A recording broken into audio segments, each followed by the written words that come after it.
Okay, I know you're all busy with your pitch deck, but this also is an interesting topic which will follow your pitch deck once you secure investments. So the topic is building your organization, and we had discussed about what could be the session takeaways, but it would be good to hear from all of you in terms of it's your idea, your startup, you are building your organization.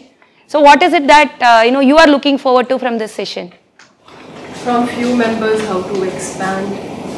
How to expand? How to get like-minded people. Again, how to attract like-minded people. Anything else? Okay, so we are getting into how the organization should be in terms of what kind of traits the organization should display. Anything else? Culture. Culture. How to handle the switch from being startup to an organization. Startup to an organization, from idea to a structure, right? So before we get into the topic, I should also perhaps give an introduction about me as to what makes me relevant to this topic, right? So I represent an organization called Samunnati. Prior to Samunnati, I was with another institution called IFMR. In both these places, I joined the team at the early stage, and we have literally seen the idea metamorphosizing into an organization. And I was leading the HR function until recently in both the institutions.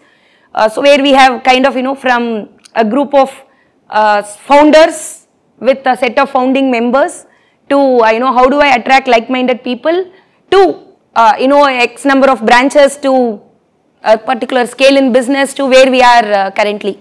So that's what is my experience in terms of building an organization from the scratch, and also what is it that we have been through as a journey.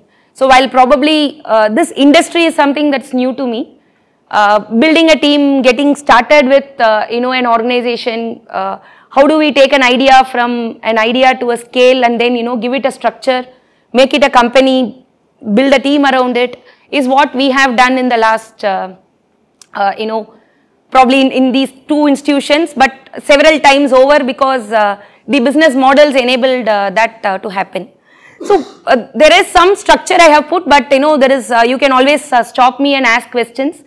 We can keep it more practical. We can keep the discussions going rather than it being a very theory where what you can always look it up online and find. So I'll be happy to share relevant examples that we have come across, how we have gone about forming a team to where we are currently. So there are some questions, right? It's all your idea. You have a startup idea. Now you are the founders, right? And you are now looking at where do you want to take the organization to scale. So what's your story? It's very, very important, and I'm sure the pitch deck that you are preparing, you are already working on storytelling. You are already talking about what is my story, what is the idea behind this, and the first and foremost thing that we need to be clear of is our story as founders, as startups, because the story is the starting point for all things that are structure, all things that are organization, because my story has to be something that I should be very clear of. And what are those differentiating factors, because now we are at a stage where there are too many ideas, there are multiple innovations that are always floating around. So what is it that is my differentiating factor? What sets my story apart from another player in the industry, right? Because you may look at like-minded players, right? If we take the recent boom in the rapid delivery ecosystem, what sets a Swiggy apart from a Zepto? What sets a Zepto apart from a Dunzo? That's something that they would know. For us, they are all equal, but they would know what sets me apart, though our offerings are similar. Like that, it's very, very important that we get these basic answers. I don't know how many of you have those answers right away, but as you start thinking about scale, thinking about expanding, it's very, very important that you have these answers. And there's no harm in putting a structure to these answers, either in the form of a PPT or in the form of a note or in the form of a journal, whatever is most comfortable to you.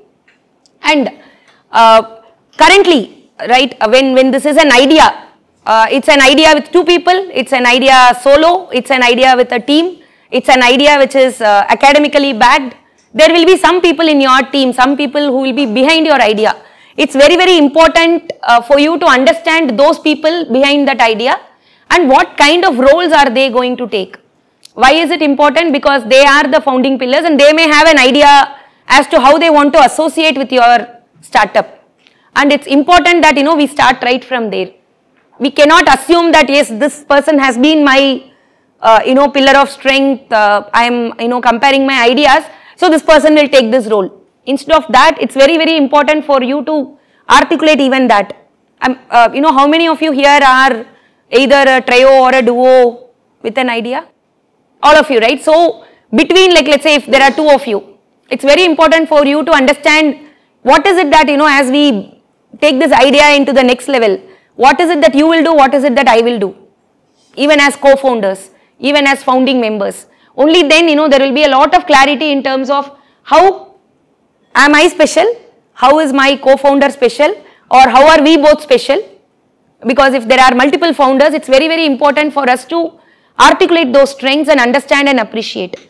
So this is, an image which I have taken from the HBR article in terms of, how an entrepreneur can actually become an organization.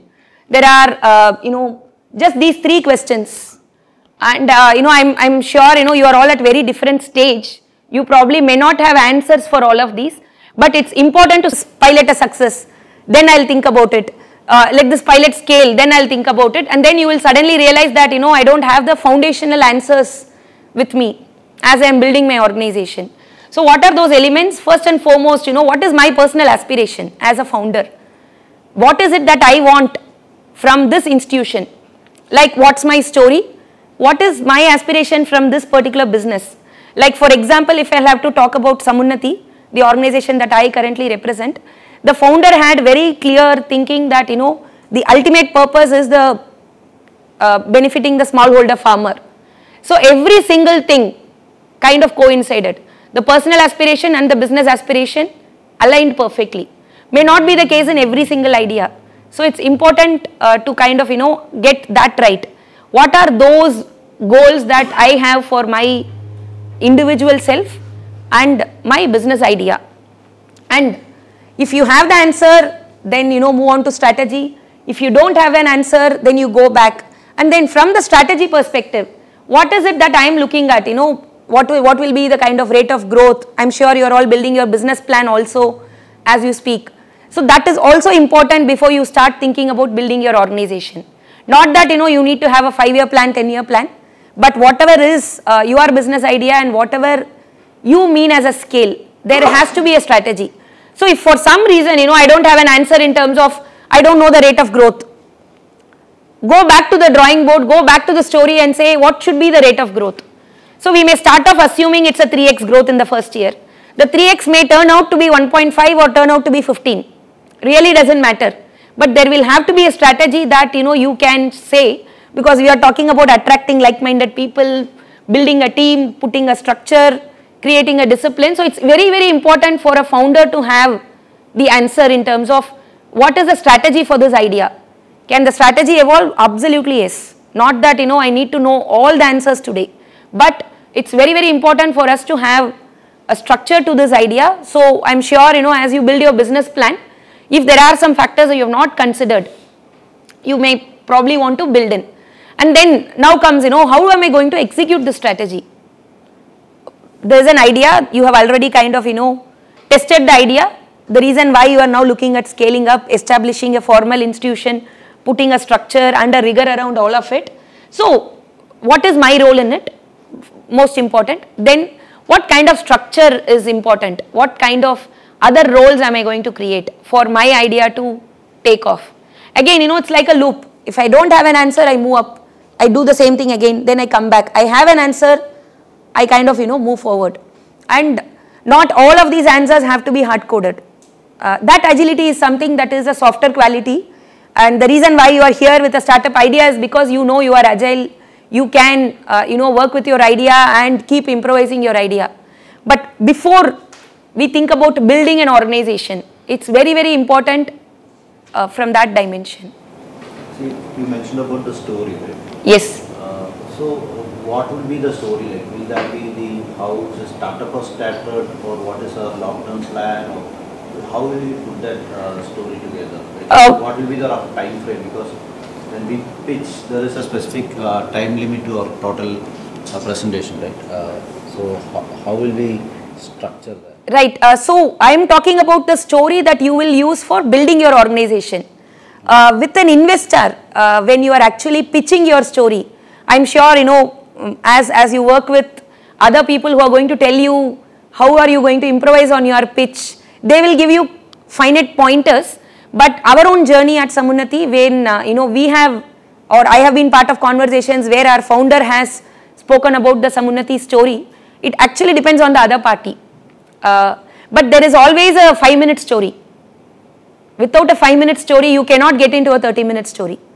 And without the 30-minute story, you will not get an opportunity to get into your, you know, core business plan and what aspirations you have. But when I am talking about the story here, I am talking about if let's say tomorrow you have decided you are adding people. You decided you need 3 more people. Build the team. To build the team, to those 3 people, what is the story you are going to share? It is as important as an investor pitch deck. It's as important for that story to be crisp and attractive, because these, you know, the time and age we are living in, people don't have the energy to understand the entire origin. You know, they will want to know where did this begin. So, as we prepare, like, you know, for scale, what you typically use with investors, especially in the early days, is what you will use with your people also. It won't be a different story. Only the narrative will differ as you start, you know, moving up the line in terms of your fundraise journey. The narrative will become very restricted for investors in terms of, oh, you are interested in this part, so I will work with you on this. But in the early stages, I am sure, you know, your story will be the same. And coming back to the question, I would say the story need not be how the startup idea came about, but what is this idea all about. When you get an opportunity, you can talk about how this idea took shape. But when you don't know what is the time you have, it's very, very important to talk about what is the idea all about. So, again, very, very important is the culture. You know, very interestingly, I think, you know, Google also picks up all these, you know, you look for a quote, then Google knows, yeah, you are searching for this. Today there was an article in terms of how startups should pay an attention to their culture right at the early stage. Because it's, you know, we may wonder, hey, my startup is just a group of 4 people and, you know, we will probably at the max be 15.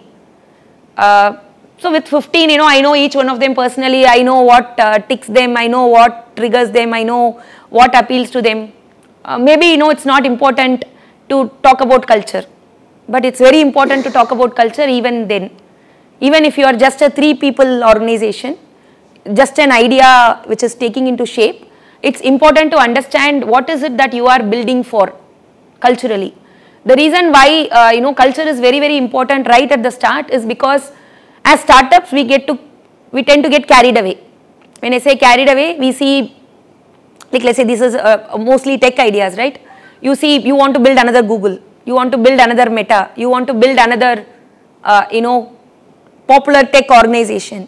So we kind of take inspiration, but at the same time sometimes lose our own individuality. So in order to ensure that we don't lose that individuality, it's very, very important for us to understand what is it that is about, let's say, an XYZ company that appeals to me, that inspires me, that I want to build here, which I will make as a culture.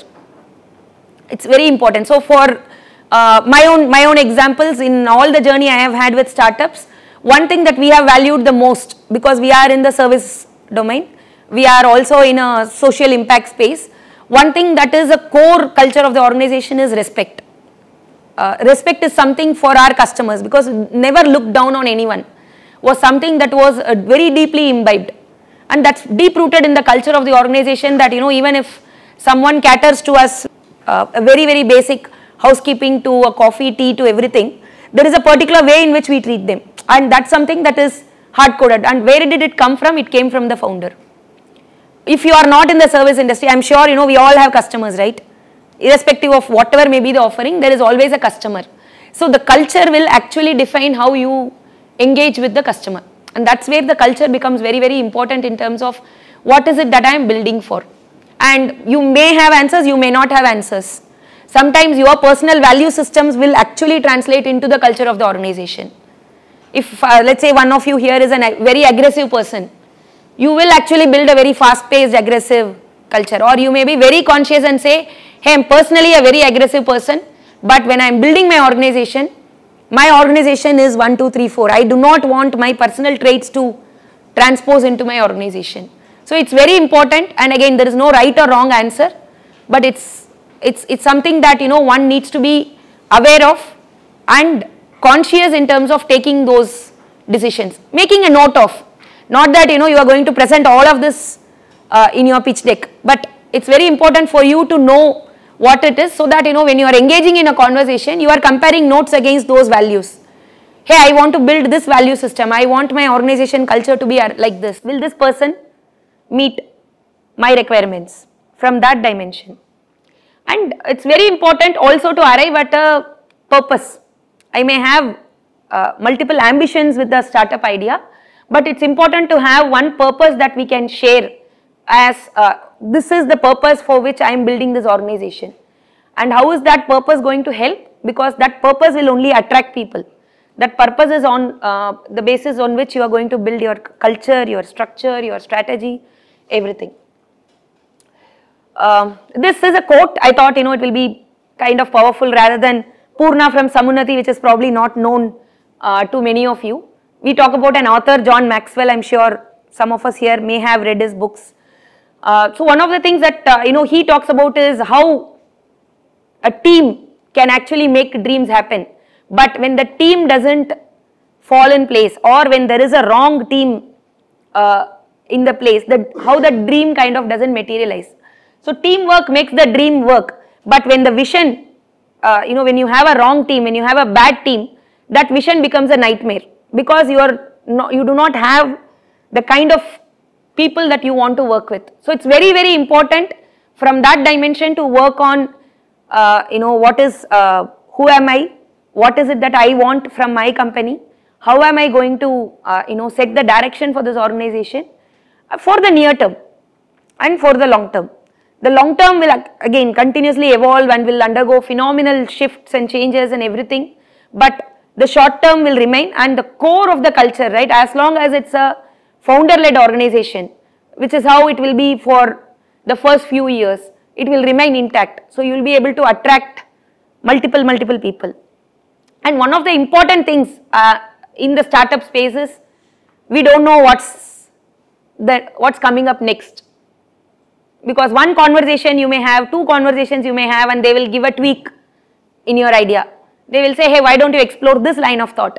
Then you don't know, you may want to really pursue that line of thought. So it's equally important for us to keep ourselves very, very flexible enough to be able to, understand that changes do happen, and these changes are most welcome in a startup. Going back, knowing self, knowing who am I, what is it that I should be doing? Because if you are flying solo, do I want to be a lone ranger? Do I want to actually onboard a co-founder? And who has the answer? Only you have the answer. Only you will know this is the dream, this is the vision. And now, there are multiple companies actually hiring for co-founders. They actually put up a ad and say, I'm hiring for a co-founder. It's not a salaried job, it's an equity. Sometimes it's a sweat equity. But it's very, very important as a founder to have that clarity in terms of, do I want it or not? Am I going to go solo, or am I going to seek a co-founder? If you already have co-founders, again, like I said, it's very important to understand the profile, which is your own profile. What does it mean when I say you have to know your own profile? Who are you as a person? What's your personality? This is not something that will go on to your pitch deck, go on to an external world. This is for you to document and know. Tomorrow I am hiring at least the first 50 hires in the organization, depending on the scale, will have to align with all of these. If it doesn't happen, there is a misalignment.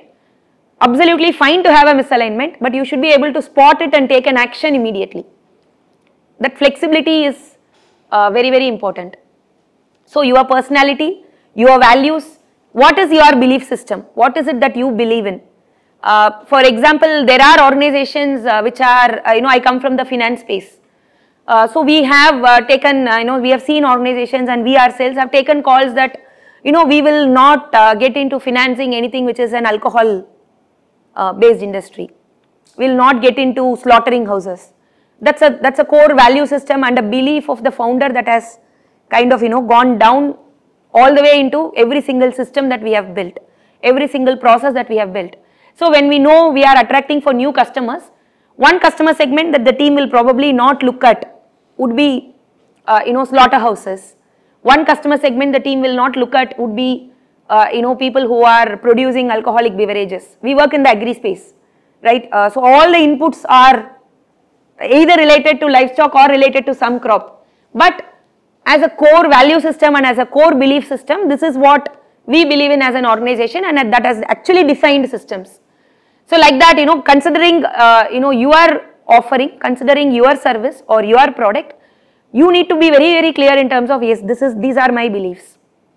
If we had the time, we could have even done an exercise, but I would only request that you make a note of it so that, when you have the time to reflect and you are in your zone, you list down what are my values.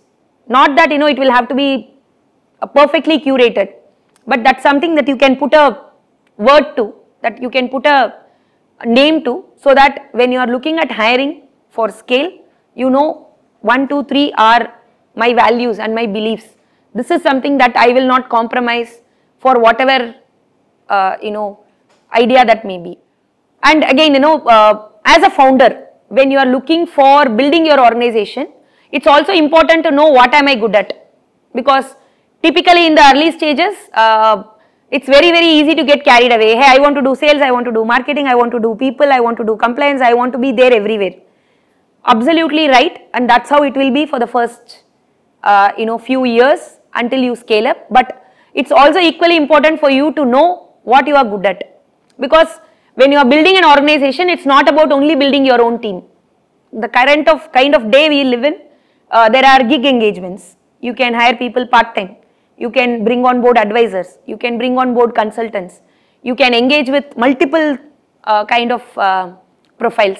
So it's important to know what am I good at, and it is absolutely okay to acknowledge that here is one area where I will need some support, and it need not be only for one particular segment. It can be for anything, because it's your idea, it's your company, and you need to know what you are good at. So how are you going to yourself, what kind of complementarity you are going to bring in. And most important is, one should never be fixated with the idea of I'll have to hire someone full time. Considering the timelines we live in, it's very, very easy to engage someone for a limited period of time, get that done, move on, and likewise keep attracting newer set of people. And depending on where your idea is at this point of time, it's also important for you to list down the kind of roles that you will want in your organization, and you can have a roadmap for it. When I say roadmap, you can say from startup to scale, or from idea to a startup. If you are still in an idea phase, from idea to startup, I don't need any roles. I will be double hatting, I will be triple hatting, I will get in consultants, I will get in advisors.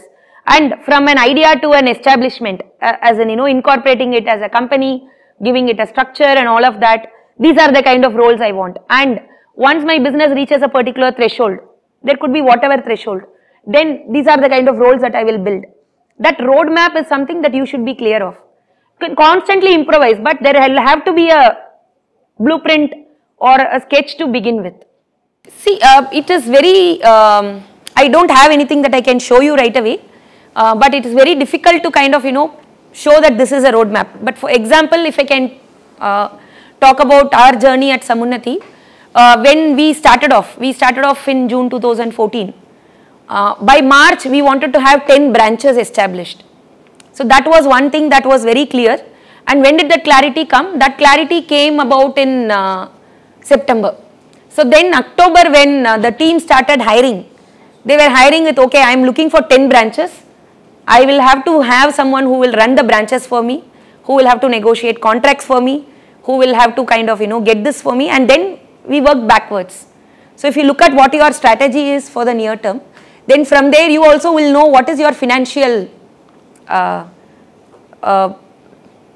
sometimes a business plan will actually factor in saying, I am adding 10 people. So you don't know which comes first depending on the idea that is, but it's very important to kind of, have a clarity on what is it that I want to be 6 months from now, 1 year from now, and then work backwards to who are those people that will have to be with me, what are those roles that will have to be with me to take this to scale. If you are a product company, for example, your roadmap for the first 6 months will definitely include somebody who can help you with marketing, somebody who can help you with branding. You may not be looking at a HR person for hiring. You may work with a consultant. For the first 1 year, you may not work with your own set of people. You may not onboard a recruiter. You will say, hey, I'll also, I'll get a consultant who will help me with recruitment. You may probably not even onboard an accountant. You will say, I will hire a CA firm to manage my finances. But you may still want to do something with marketing. But if your work is a very, very intense work, the way I understood the profiles, the kind of profiles that we are talking about here, we are talking about a lot of development work that's happening, right? So you will also kind of then list out what kind of profile I want for developing the designing, and then how do I test it? Am I going to kind of do testing live? Am I going to test it with pilots? All of those, then it will feed into how the plan is. So it's also important, like I said, building on roles. Then comes complementary skills. If I am actually going to hire someone for, let's say, software development, but I am not a techie myself, then the first thing I need is someone who will actually help me decode the technology in the current terms. And that person can be an employee, that person can be a co-founder, that could be a consultant, that could be an advisor. Now, one of the things that's really catching up in the startup world is having an advisor, onboarding an advisor.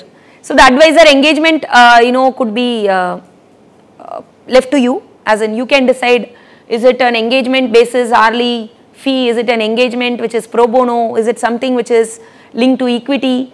All of that is something that you can figure out, but having an advisor rather than going for a full-time employee is also something that's catching up as a trend, and it is working very well, because I don't have to, for a skill that I'll need for only 6 months when I'm scaling up, I don't need to probably look at someone full-time being with me all the time, right? And most important is, when I was looking at tech, because I am not from the tech industry myself, when I was looking at what kind of roles that a tech industry will need, especially when the idea takes form of a startup and the startup is moving to scale, these are the 3 different types that comes, right? Independent of whatever it is, a designer and an executor is a common across. And when I say execution could be that of actually, if you have a platform based offering, developing the platform, or the execution could be a sales team which will actually do the pre-sales work, and then pre-sales to sales and everything, or the execution in another form of industry could be actually physically building stuff. Whatever it may be, the execution team is very, very important, because they are the ones who are going to nurture your idea, give it life, and then see it scale. So one of the things that, again, as you move from a startup to scale, because an idea becomes a startup, and there are 2 phases, right? One is in the initial phase where your idea is still taking shape, and the second phase is where you accelerate your idea into an organization. The most important thing, the first thing that comes is people, then comes your product, and then comes profit, and the triple bottom line that we are all talking about, the most important is people, because having the right kind of people with you is most important. But at the same time, it's also important to identify what kind of people you want to be with you, because only then you can say this is right or wrong. So at least until the startup is 3 years old, this lifespan may come down. As things stand today, in the current pace, at least for the first 3 years when you hold the startup status, it's very, very important for you to have the right kind of people around you. Even if one person doesn't believe in your idea, he can break the group. That person can actually change the entire way an organization is headed. So it's very, very important for you to nurture the right kind of people around, which means, a lot of engagement will also be going on. Who am I attracting? And typically what happens is when founders hire for their team, the first few hires would be people from their network, people from their past network. And some of you here are probably not even, not even in the professional network yet. So you may wonder, where will I go for my professional network? You will be looking at, your cohort, seniors, my peers, somebody who did an internship with me, somebody my professor will recommend, somebody my incubator will recommend. So that, you rely on trust, you rely on the past to be able to take this decision that yes, this person and I can actually work well. And it doesn't matter for what role, it could be as junior or it could be as senior as a co-founder. It's very, very important to kind of look at what am I building for, and again, everything goes back to the founder's personality, the founder's belief and the founder's value system. And as the scale happens, it's also important to have one executive team. You will definitely be part of the executive team. Need not be like, a 8-member team or a 10-member team. Even if it's a 3-member team, it's important to have an executive team who you can put forth to your investors, to your stakeholders and say, hey, I have a team with me now who will help me scale. It's also equally important from an investor perspective. When you move into your fundraise journey, after the startup becomes actually a mature model, it's very important to show that yes, I have an executive. And when does that begin? It begins right now. It begins right now. So when I reach this scale, I will onboard this kind of a role. When I reach this scale, I'll onboard this kind of a role. Goes back to the roadmap so that I can actually have a strong executive team. And the team size, like I said, depending on how quick and how intensive your business plan is, could be a 2-member team to a 5-member team. Emotional commitment again is very, very important from every single member. When I'm saying emotional commitment, I'm not talking about will this person slog for 9 hours or 12 hours. I'm talking about do they believe in this cause? Are they able to quickly catch up to your ideas? If you are able to visualize something, are they resonating with it? Are they connecting with you at every conversation? It's very, very important. It's very much possible that one can have a disconnect, and as soon as you identify the disconnect, you have to take action. And take action is what? Parting ways. So that you can continue with your idea. Because if there is an emotional disconnect, that person becomes a disruptor. You kind of lose the entire flow. And typically in startups, we hire people not because they are looking for a particular compensation, not because they are looking for a particular title. People are hired because they believe in your idea. People are hired also because they believe that they can travel this journey with you and they then add value to themselves. So as long as that is something that we are able to sense, and which is the fundamental requirement while scaling up a team or while building an organization, you are in a position to take them along. But the moment that motivation is lost, which is the earlier point, you need to also decide on how quickly do I want to part ways from this person, so that I am continuing with my startup idea and my journey. Sometimes it can also happen through conversations, because as your idea keeps evolving, you will have 1-2 rounds of conversations and then your idea keeps evolving.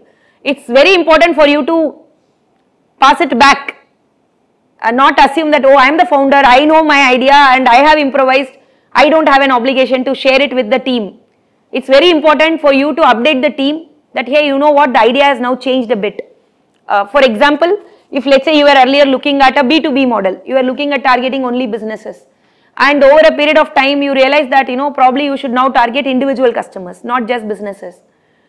It is not okay for a founder to assume that I can take the decision. It's okay for you to take the team along. You should take the team along and you should say, hey, this is what I am dabbling with. You can still veto the decision. You can still say this will be our direction. But it is very, very important for you to engage with the people who you onboard in the first few months to few years, that they are continuing to catch up with you on this idea.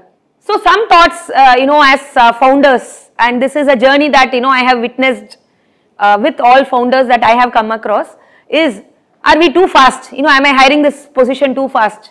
Am I kind of letting go control too fast? If I bring in somebody and then, you have to give decision making powers, even something as trivial as, who will be the vendor, or if let's say you have taken an office space and you hire someone, and then, am I now going to, this person will decide what is the office timing. It could be something as simple as that. To when does someone come to work? Sometimes you may not even know as you build your team that, your team members are not in office because you have probably delegated it. So it's very, very important for you to not let these become your limitations. So this is a common question, common doubt that every founder will have, am I being fast or am I not fast enough? And, as scale happens, we put in processes. Doesn't matter what industry is, there will be a process because you want to be able to replicate it, right? And the most limiting factor is, I am putting a process around this, now, we will no more be innovative. I am not going to kind of, let this idea manifest into something else because I am putting a process. This is a doubt. This is a common question. Again, this needs to be overcome. It largely starts with the founder, but when it cascades, then the organization starts self-doubting. So it's very, very important for you to have a particular time for processes and a separate time for innovation. So you don't let these two become a disruptor in your startup idea. And most important thing is this point. As startup scale, right, there will be multiple mistakes that will happen. These mistakes need not be like mistakes. It could be a wrong hiring decision, a wrong vendor empanelment, or a pilot going wrong. You expected a 3x result, but you got only a 1.5 times result. All of these will happen as setbacks. So the moment the setback happens, we start thinking, do I have the right set of people around me? Is it the team? Did I rush into hiring this team? Did this team not correct? Is this team not competent? Can actually they support me in my journey? They have started making so many mistakes. Even if the mistakes are, to be redone, as in you have to redo with a set of different people, it's very, very important for you to not let this become your limitation. As a founder, your entire team is going to look up to you, and it's very important in terms of how you handle yourself. So if you loop this back to the first conversation we had, my personality, my values and my beliefs, you will also have your answer ready in terms of what will I do if there is a setback? How will I react? And you imbibe that into the culture of the organization.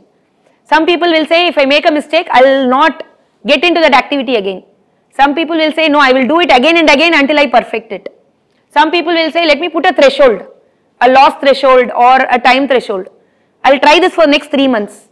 If it doesn't click, it doesn't click.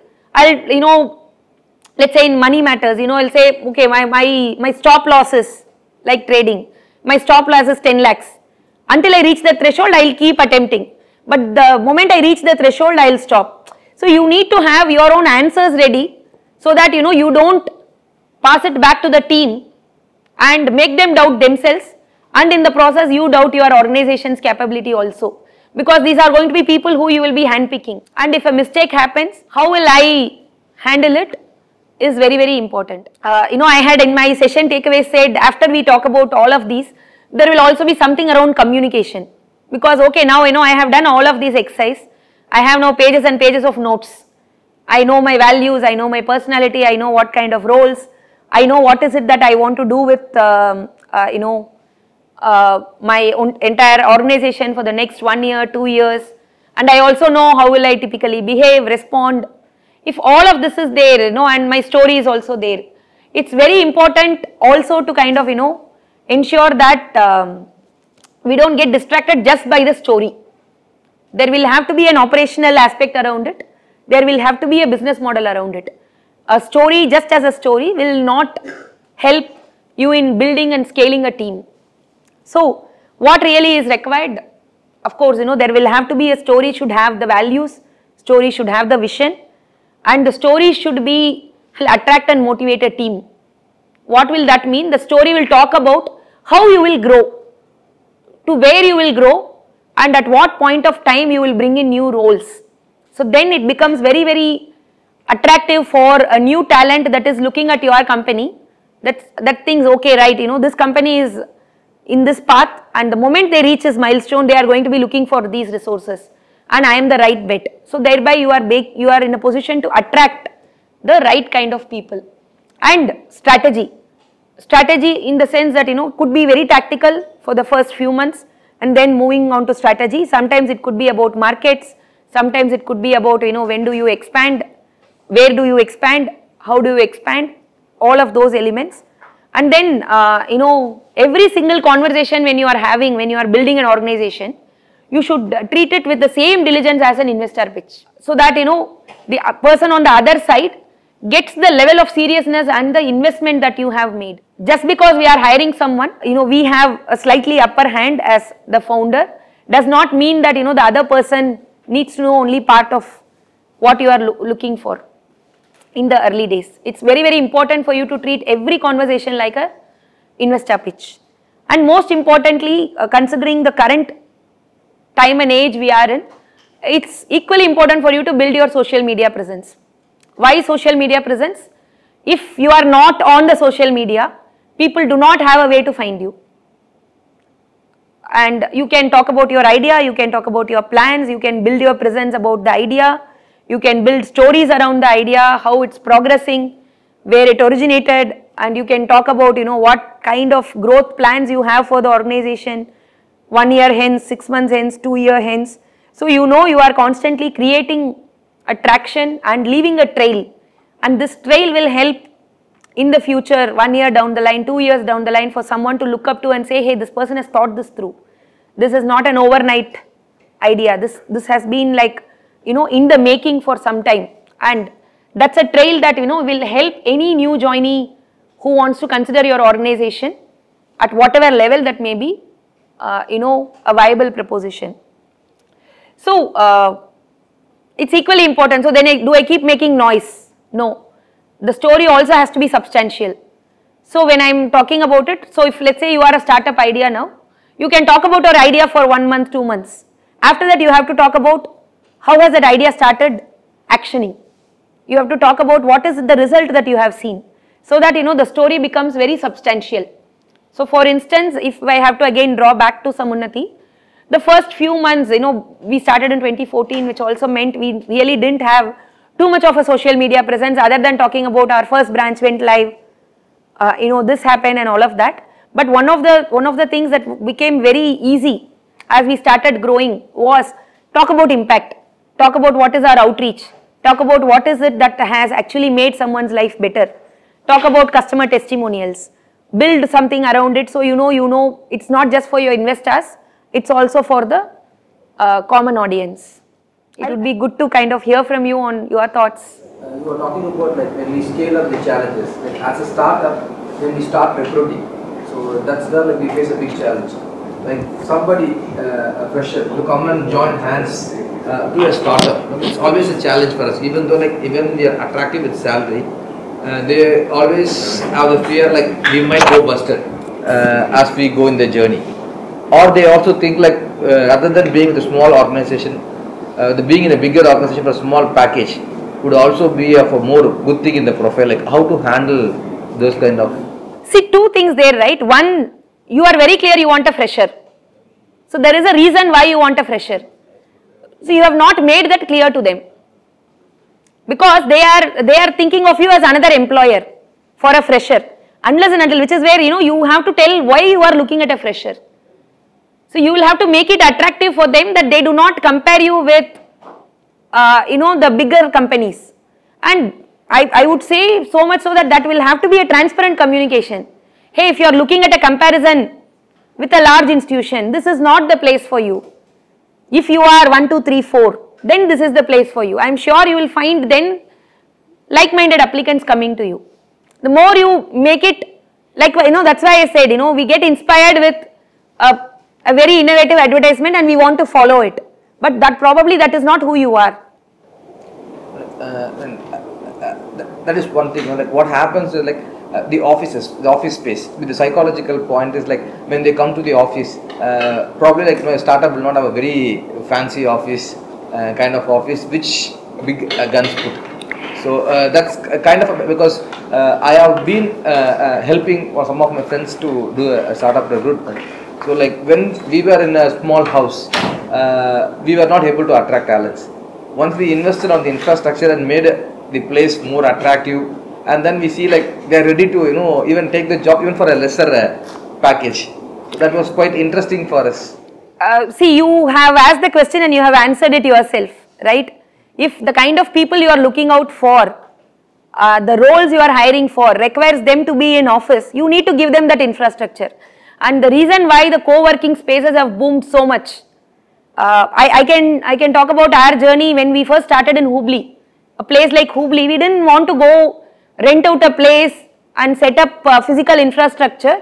We went to a co-working space and he said, hey, you want to work with this place where you have Wi-Fi, where you have comfortable amenities, there is a break room, there is a lounge. So again, we are going back to the pre-COVID world now. The pre-COVID world was where the new generation, especially your freshers, were looking at, hey, where is my office? Now we are in WFA, work from anywhere, right? But if you are very particular that as I am building my team, I want them with me in front of me, then you need to make a provision in your plan to be able to attract a space which is conducive enough for that kind of a talent. See, I can tell you, if you are in the impact space and you are looking at attracting freshers, you are going to go to institutions which are like grooming people for working in the development space. If you are in the tech space and you are looking at hiring tech talent, you are looking at people who are trying to get into the Googles and the Facebooks even now, right? For them, that remains the benchmark. For me, Microsoft, Google, Facebook is what I am aspiring for. And you are now pitching your story to them. So you will have to make it attractive enough that what's in it for you. Why are you coming here to join me now as a fresher? So you can move into that path which they will probably move in 12 years hence, 10 years hence. Here it will take only 2 years. You may have to actually pull out stories from other startups where like for example in the finance world, people now look up to Zerodha, right? The way the organization has scaled. What attracted in such an organization? You will have to see, and you will have to see, do I have shared values, and make that an appeal. Which is why like I said in the initial stage, if you think you want people who are going to Microsoft and you want them to choose you, you have to make the story very compelling for them. That is where now people talk about stakes. They say you join the company, there will be a stock option, there will be a growth plan, and as the company scales, there is a 1% for you, there is a 1.5, 2% for you, and again goes back to, are you willing to make that commitment? Are you willing to let go of that control to be able to invite people? Hire gig workers. Hire people who are willing to give you the time, but they also have a limitation in commitment. So you know what you have signed up for. Rather than creating one role which will have a 8-hour commitment, create 2 roles which will have a 4-hour commitment. Module. So then I am not looking at one resource, one talent. I am looking at multiple opportunities, and then my business will move on. I don't have to expose my stake. I don't have to expose compensation. I don't have to invest in an office. I don't have to do anything. We meet up once a month in one of the meeting halls, a cafe, anywhere, but then keep moving forward until yes, I am now ready. I have a story, I can attract this kind of a resource. You mentioned about the stock options, but as an early stage startup with so much crunch on the money, how to do effective hiring? See, I will only loop back to what I mentioned him. You are hiring for what? See, if you are hiring for, let's say, an administrative task, they are definitely not going to look at stock options. They are going to look at salary only. You are hiring for somebody who is your future operations head. You are hiring for somebody who is your future dev lead in the tech space, or you are hiring for somebody who is going to be your customer success head. then you need to tell them, you need to show them your business plan and say, this is where our break even is, this is when we start looking at attracting money, this is when probably our series A will happen, this is when the pre-series will happen. So at this point of time, I am willing to take you in as a partner, as a stakeholder, as whatever it is, and then ask them if they are willing. See, a lot of startup hiring is done by the founders. As the startup becomes actually a startup, from idea to a startup, you will be looking at 50% of your time going in only those details, or if it's a manpower intensive work, then you will actually be spending even up to 80% only talking to people and looking at every single person who you come across, is this person a potential hire for my company? Then you will also know what will appeal, because currently what you have is someone else's experience. Like for example, you are piggybacking on your friend's experience, it's not your experience. Your story is very different from his story. Maybe you will have a very different challenge. You will have a challenge that hey, why do you have an office space? I don't want to work out of an office space. You are assuming now I'll be bootstrapped, I may not have ESOPs, I may not have cash. But maybe your challenge will not be ESOPs or cash. Your challenge could be, how do I find this talent first and foremost? Where do I find someone who will be interested in my idea? Which is where I think social media is now becoming very powerful, because gone are the days when you actually go for networking events to network. You look at social media, you start connecting with people, and there are multiple hiring firms that work only with startups. There are multiple boutique firms that have come up now which works only with startups. They invest enough time to understand what the startup is all about, so they will give you an option which will actually suit you the best. And there are now consulting firms which actually take, they understand startups cannot pay in cash, so they also have a deferred payout structure. They will say, okay, give me 0.25%. Then you will have to take, then you will actually work out the math and say, no, I will pay you. It's better than actually giving you a stake. I have seen consultants who say, I'll work with you, give your startup a structure, 1% is all I'm asking, I assure you profits. There are somebody who will say, 10% of what you make in the first 3 years, and I'll work with you on all of this. So there are two ways to it, right? One, okay, this person is so confident that he is actually willing to take a payment with a deferred structure, so you can trust and go, but your idea is such a niche idea that you don't want to let go of that. So a lot of it will depend, but it will be multiple trial and errors. There is no right answer, and even while I have seen my founder invest so much time in hiring a set of people, we have also had very early stage attrition. We have had very senior people who qualified as founding members leaving the organization because the ideas have emerged and I do not want to move forward with that idea. So that openness is very, very important. Like many of the products that we develop are proprietary in nature. So we have to maintain some sort of secrecy when we are trying to make the recipe itself. So when we are looking to hire anyone, we have to ensure this, but looking from the perspective of the person who wants to be hired, there is no takeaway for him or her after the stay at the company. So can you suggest any strategy for this sort of a situation where we ensure secrecy and also the person has something he can take out during his stay at the company? So see, there are two parts to this. One is when you are saying secrecy, how are you also going to enforce it, right? If you have restrictive contracts which says you will be developing on this particular technology, so you cannot join another firm which will be working on this technology, or you cannot join another company which will cater to these kind of customer segments, then your concern is valid that there are no takeaways for them. If you do not have a restrictive clause, then this is not a problem. But if there is a restrictive clause, you also have to create alternate opportunities around the time when they are separating to be able to give them comfort. See, if we can talk about our example, we work on a very, very unique structure. So we say you cannot work with another agri value chain provider, which is an innovative model. So what we do around the time of separation of such resources is, we tell them what are those industries that they can actually go work and apply like-minded. So we would have done a mapping, and so we tell them, you know what, you can actually go work in this space because it is not competing with us, and you will still be able to transpose some of your learnings there, and it will no way be a breach of contract.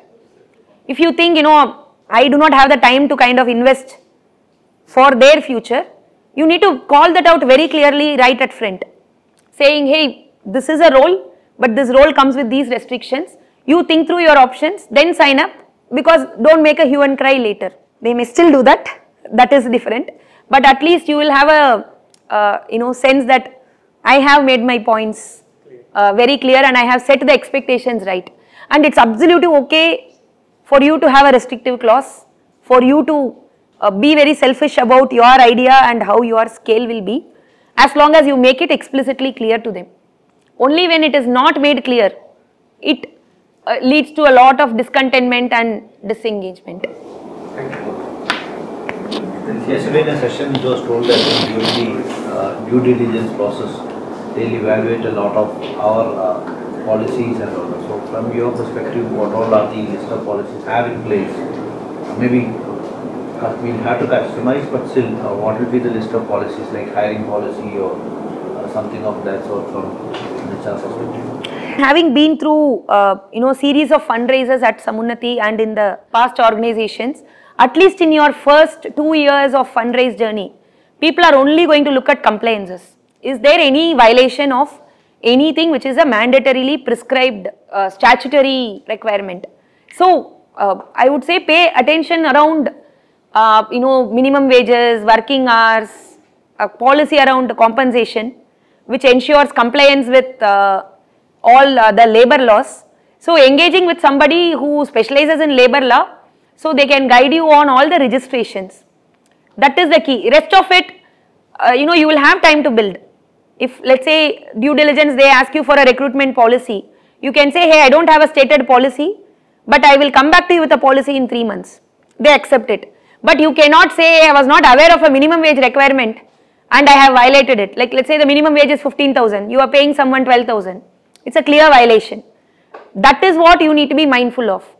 At least until Series B, we have seen that people are not talking too much about your beautiful documents, the process flow, the workflow and all. Everything will go back to 2-3 things. Do you have your scale up plan? When you are hiring for someone, are you hiring against a particular requirement?